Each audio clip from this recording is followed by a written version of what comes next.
কি সমস্যা কি বলো? আমি ফোনটা বের করেছি, করার সাথে সাথে ইলিয়াস আমার পাজা করে ধরে আমার গাঁটটা উন্নে বেলাইতেছে, দেওয়ার সাথে সাথে মুখোশটা বেলাইতেছে দিয়ে আমার কয় কি আমি কি পাকা আমার কামড়াতে দাড়ি মারলাম কি মনে করেছি বাড়ি মধ্যে ঢুকলি কেন কি তুই ঢুকলি আমি বাইরে নাইতে দেবো তাই কয় আমার উন্নের সব চালা বেলাইছে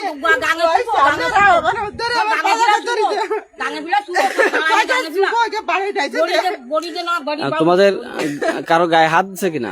আমার গায়ে আছে তো ইলিয়াস মানে কি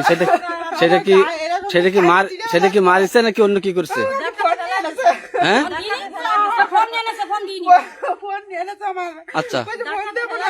ফোন কার কাছে? কে নিয়েছে তোমার কাছে? ফোন আছে ইলিয়াস এনেছে আমার কাছে। আচ্ছা, কি বলে নিলো ফোনটা? কোথায় ফোনটা আগে? তুই আমার গায়ে আইছিস তোরে একেবারে নাইছে দেবো। হ্যাঁ দাড়ি বলা তোর ফোন দেবো না। আমার ফোনটা নিয়ে আমার বোরকার কাছে সিরিয়া বেলায় দোস্ত কিভাবে দেখ দেবো। আচ্ছা, তোমার এমনি মারিছে তালি? মারিছে ভাই হুজুর, হুজুর মারিছে আমারে। মারিছে? আচ্ছা, ইলিয়াস হুজুর মারিছে আমারে ভাই। আমি কাছে কি যে আপনার আমারে ছাড়েন, আমারে ছাড়েন। নাম কি সব সব আরে একটা সকাল আমার গাড়াটা সোনিয়া তাই আমার কাছে এক কান্দে পুষা পাই নিছে। পুষা ছিল বেলা 10 টাকা পুষা এক কান্দে পুষা আমি তাই ফিরা দিছে। 10 টাকা আছে ভোট ভোট দিয়ে দেবো।